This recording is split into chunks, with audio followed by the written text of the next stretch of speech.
Pretty out today. So I got my little setup going on here. Let's see. Get you in here. Sorry. So here's what I've been up to. Here's my shelves. Built in.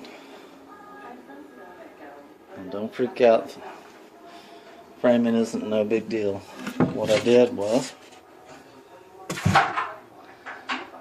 where all the arrows are is where I used liquid nails.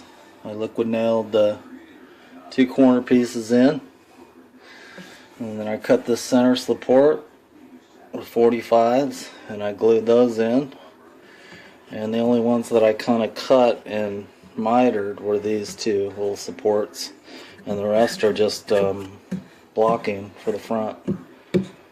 So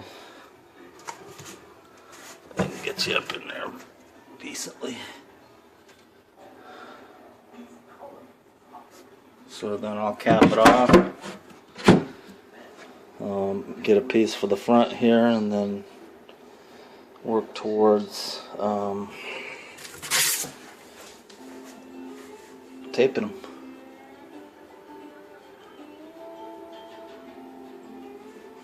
And on that, you can see where I screwed it in. Lots of screws. The problem with trying to use nails on something like this is I have a tendency to want to shake everything to death. So, same with underneath here, screwed all in. On the top here, see, I forgot where I was going with this. Okay, yeah, like I said, I liquid nail these corners all in. Usually on these little voids like this, I put a time vault in there. I'll stick something in there like a newspaper or I don't know, something. So one day somebody finds it, maybe. And speaking of that, let's see. Musty One had a video the other day about how he was all excited about finding his wrench, his little bent wrench, which is super cool.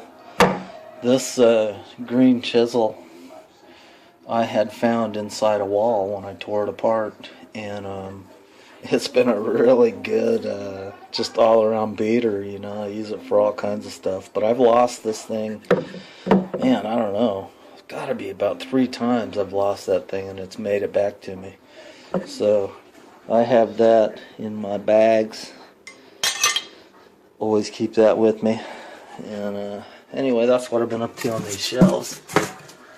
I've got some other stuff of the basic frame, but I gotta work it in. Well, there we are.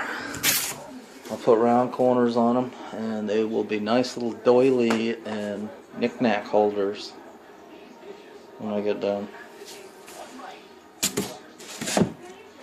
And there's my plan. Alright, I'll get you back here in a minute. So there's the fronts. There's different ways you can do the fronts. You can cut them and like get 1/4 inch and cut them. I got these cut at 3.5 inches, these pieces anyhow, and I'll show you how I cut them. Let's set you up here. Oh, there you go, lost you.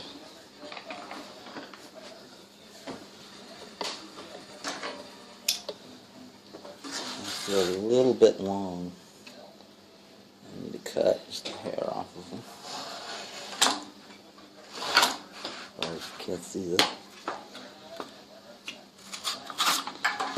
I'm just going to use my speed square. This doesn't have to be, the measurements on this don't have to be critical, but you want them to be consistent. Now, hopefully you can see everything. Make sure, okay. I'm doing about 1.25 inches, like that.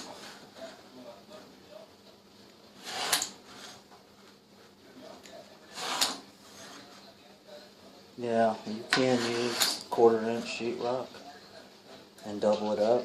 And if you get it wet, it's tricky.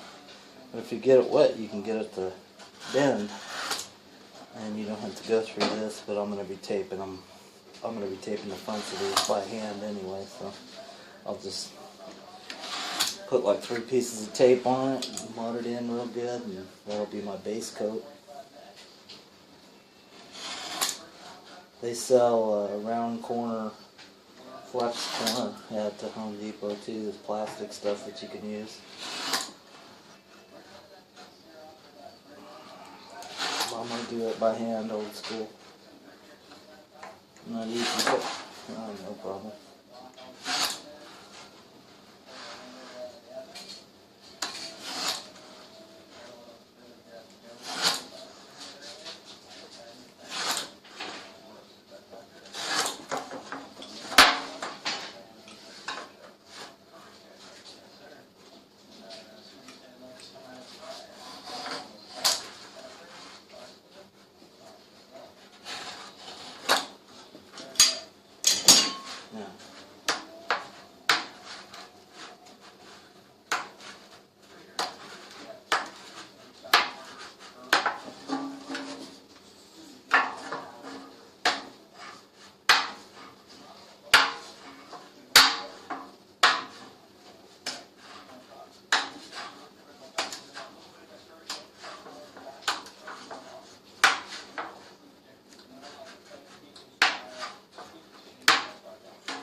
And you got your rubber band.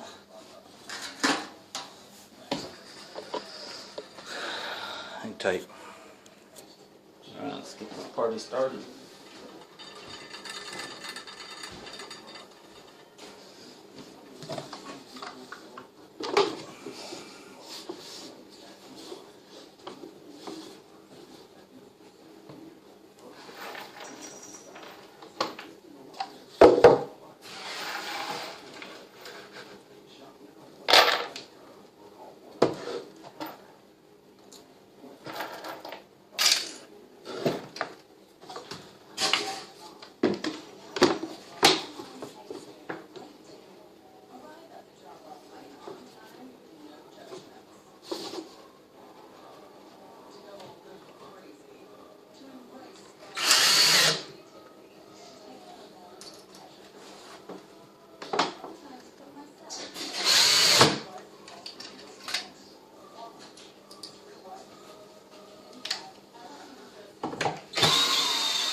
Jump the gun.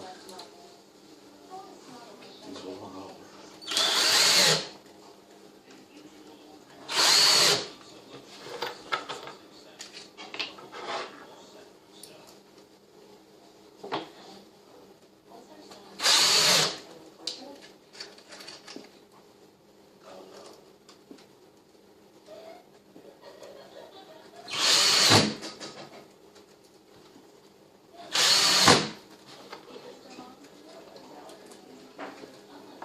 Work it around.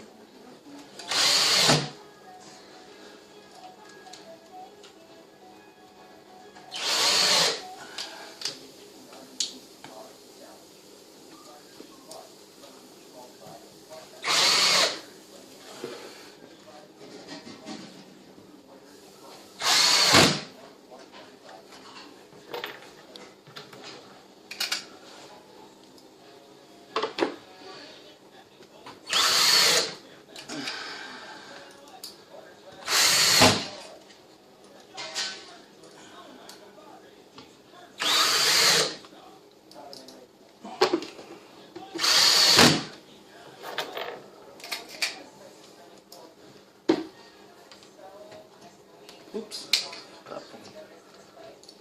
Don't get to be in the job.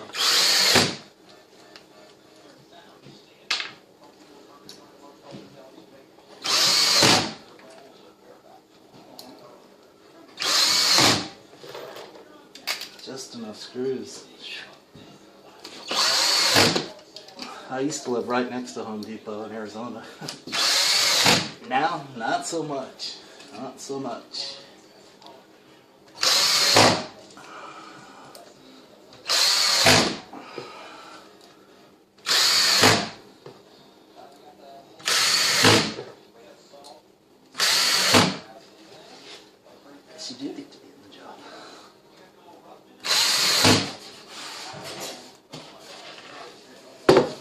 guess that's almost that. Now, pretty soon we'll start taping.